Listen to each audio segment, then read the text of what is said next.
Hi, I'm Dr. John Young, medical doctor here at Foundational Health Center in Largo, Florida. Hi, I'm Alex. I'm a nurse practitioner. And we've been working together for 40, 50 years. Oh, God. For a long time. Yeah. And our practice is more alternative, you might say, but it's more getting to the root of a problem. Not just giving out a lot of pills and trying to, stop your complaints, but getting to the root of a problem. And I'll tell you this, it really, if you don't deal with diet, in my training, diet, we didn't do much, but one of the things we always do is we ask people, what do you have for breakfast, lunch, and dinner? And diet is extremely important. And, I want your thoughts on this, but people always come in and say, John, I eat really, really healthy. Yes.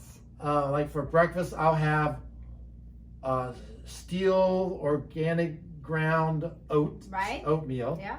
I'll have one range-free egg. Oh, wow. Okay. For lunch, I'll have dolphin-free tuna on organic lettuce. Yes.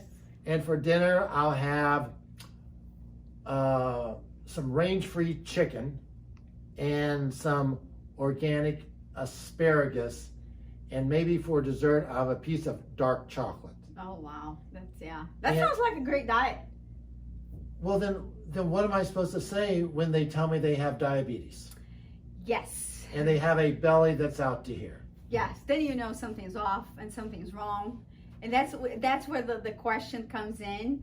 A lot of times we have the patients that have diabetes and have those problems or hypertension. And they say, well, but what am I supposed to eat? What am I supposed to eat? I'm eating, but the thing is, are you eating like that every day? And does it make a difference if it's organic or not? That's also the question. And how much? Exactly. Does it make a difference? So Alex and I order a couple of basic tests. And one of them is a fasting insulin. Yeah. Not glucose, insulin. Not A1C. But fasting insulin. And the Center for Disease Control has said doctors need to order that test for the last 20 years. Yep. It tells you really about where you're going to go with hypertension and diabetes 10 years before it ever happens to you. And so when we have this typical patient, which I just talked about, Yep. And in our practice, they tell us this, but I'm looking at them and I see this little belly. Right.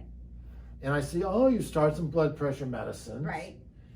And so I will get the insulin level back, and it may be 10 or 11. Is that high? On the charts, it says it's normal. Right. They think anything up to 20 is normal. But for our practice, we want it 4 or 5. Right. Because we're dealing with disease. And so when they have high insulin levels, what do you do for the patient? And that's the major test. That's huge. I mean, that's gigantic, because we can have the conversation about what you're eating, like you said, but then you see the test and you're like, no, something's off. Something's way off, because your insulin should not be 20 and you're eating organic and clean. So that's when we sit down and we go into the nitty gritty, exactly what you're eating, what you're drinking, and then people kind of remember things a little bit better once we get the test back. But I do get the question though. I always get this question lately. I mean, would it be better, Alex, if I just go on a plant-based diet because it's more natural and then my insulin is going to go down? Isn't that better? It's better for you. They tell you it's better for your heart. Is that better? One of the things that I've learned over the years is this. Everybody, we think that someone reads, I'm going to be a vegetarian or a paleo, and I found out it's just so individualized. True. My neighbor and their family are vegetarians and they are worth billions of dollars and everything's perfect and no health problems. And then I tried to go that way and I came up with scurvy or whatever. Yep.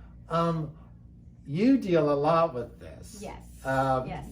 Tell us some of So my thoughts are exactly what you're saying. That's why we practice medicine. You know, we're not in the business of doing theoretical thinking. We are in the business of practicing with individual patients on a daily basis. So we take each patient individually. So we address the diet question. Should I go on a keto diet? Should I go on a plant-based diet? Should I go on whatever diet on an individual base depending on their needs? So, but the only thing that I have seen, because we do a lot of genetic testing, and one of the things that I've seen is that the patients that go on a plant-based diet only with no animal protein whatsoever, or they ask me if they should do that, in order for me to be ethical, the way I answer that question, I say, I don't know. I would like to see your genetic profile. Because what happens is that some people have certain genetic mutations that they cannot convert certain nutrients to the optimal nutrient that they need for their eyes, for their brain, for their bones. So I'll give you an example. There's a mutation that some people have that they cannot convert from beta carotene to vitamin A. So meaning those people, if they go on a plant-based diet and they just eat carrots, they won't make vitamin A, retinol, they won't make it. But that's essential. Vitamin A is so important. It's important for your brain, for your immune system, for your eye health. So if that person that has several mutations on that pathway, if they don't supplement with vitamin A, they run the risk of sometimes going blind.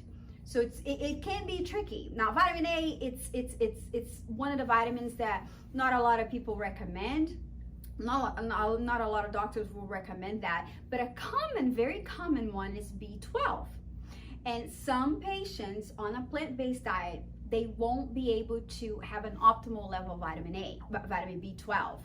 So what I tell patients is that if I know your genetic profile and I know that you won't be able to convert vitamin A, vitamin B12, vitamin D3, so then I will tell you, okay, you can go plant-based and I will monitor for you those levels so you don't become deficient, because what happens is that it can start having neurological problems. Your cholesterol will be great on a plant-based diet, but you don't want to have neurological issues. You'll feel terrible. You'll feel terrible, basically. So you kind of you need a doctor, somebody to help you navigate through all these different diets that we have it today. And that's why I think just because your neighbor does well on something doesn't mean you're going to do well. Yes, yes. Now, let's say it's a normal person. All right. And a little bit of a belly. And what do you do if they're saying, all right, I'm pre-diabetic, Mm-hmm. I've got high blood pressure, Yeah. I've got a little belly, Yeah. and I do like my meats and I eat some vegetables, Mm-hmm. but I mean, if I have an egg in the morning, I have a little bit of tuna fish on my salad at lunch, Yeah. and at dinner I have 4 ounces of salmon, and I'm trying to eat healthy, but why did I end up with diabetes and hypertension? Right. So, and I think I know where you're going with this, because this is what I would recommend. My next step would be to go on a fast. I do feel like it is a thing now. Everyone's talking about, should I do, a 16-hour fast, a 24-hour fast. I think sometimes, because what happens is weight and glucose is cumulative. So over time, as you keep eating the same way, you end up like 10 years is how long we kind of wait and just see what happens, and then you're like, just wait, and then you're diabetic. So 10 years is the time frame. So it's cumulative. So I always say, if you want to kind of hurry up and get it done, eating less, going on a fast. I think that's then again with the help of a healthcare professional, because you don't know if you're going to be low in electrolytes and things like that. I feel like you do have to have some help to navigate through that. But I think that's one thing that I would do. What would you do? Well, I think when I talked about fasting, it's very interesting. My wife got really upset with me. Oh. She says, John, listen, people are not going to want to fast. Yeah. And you just need to let it go. Well, I started talking to my patients, and lo and behold, 2 to 3 patients every single day said, I want to fast. Mm-hmm. And so I put them on a fast. And I like the water fast. The water fast, yes. And we have a little pamphlet that has tricks of the trade to help get through some of those tougher times when you're Right. fasting. But 98% of them came back so happy. Yeah. My diabetes is gone. My blood pressure, I'm off all the medicines. Because when you fast, you reset the body system. Okay.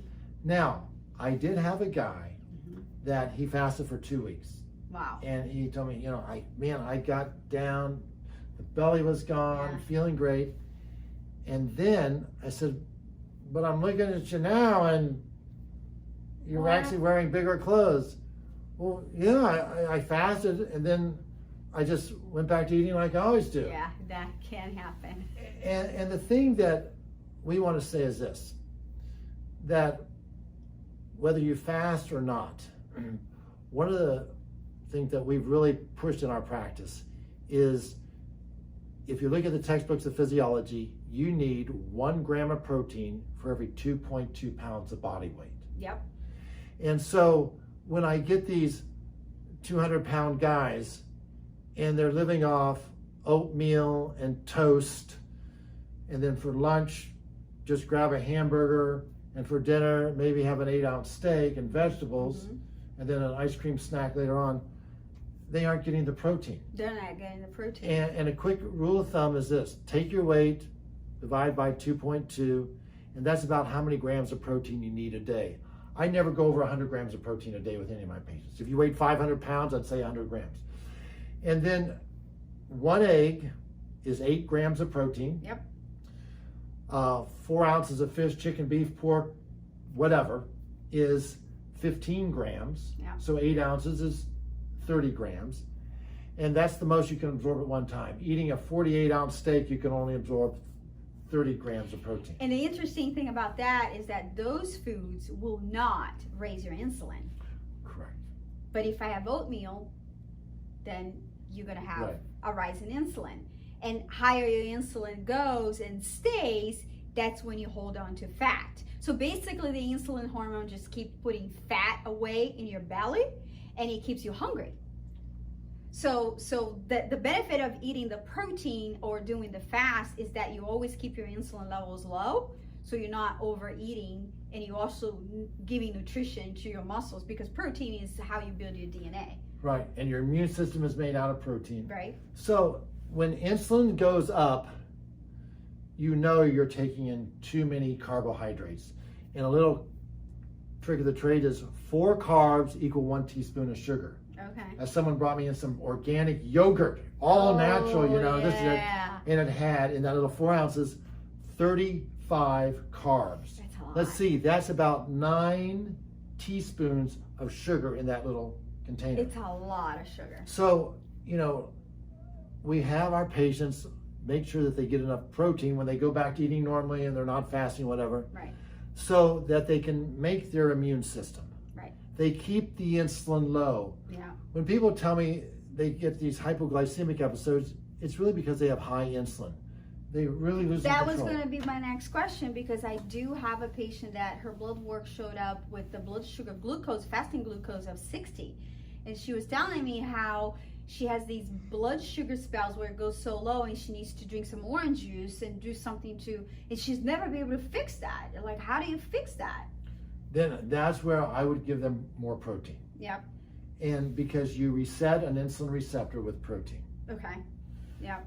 It's not, there's no pill out there. Right. Yeah. For low blood sugar. Right. Yeah. So there's no pill to reset insulin receptors. And then the other question that I always get a lot is patients ask me, so what is the diet that you advocate? What is the diet that I should do or your patient should do? I don't know how you answer that question, but I always say it depends. Well, Everyone's different. See, I was going to say that also. Yes, it does depend. I tell people if they're going to go vegetarian, Yeah. I think that vegetarian diets are usually low in lysine and methionine. Oh yeah, that's So the I'll other have thing. them supplement with maybe 1,000 milligrams of lysine and 500 milligrams of methionine. Right. And then the other thing is, I'm just saying, how do you do? Because they may not be really a vegetarian person because True. of some genetic things.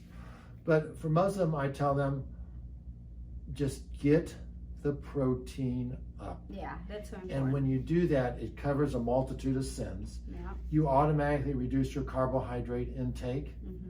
And face it, we in America are heavily into carbs. Yep. And that's why we have the diabetes and hypertension. And that's why you see with the COVID, diabetes, hypertension, high insulin levels, they all show you that your immune system is not as strong as it could be. They're very strong risk factors for some of these diseases. I think the CDC says that in the U.S., out of 10 people, 6 have chronic disease. Right. So it's a very high. And when we talk about chronic disease, we're really talking about what you just said. You know, obesity, diabetes, hypertension. All of those diseases we can trace back to insulin. All of that. So if you have hypertension, you should probably have your insulin tested, because it's not the first reaction that most doctors will have, but that should be tested. Go back to what the CDC said, Center for Disease Control. Check the fasting insulin. Yeah. Listen, I've enjoyed talking about this. That was made me nice. a little bit hungry. Yes. But we'll have some protein. We'll have some more of these videos coming out, but hope you enjoyed it, and we'll talk to you later.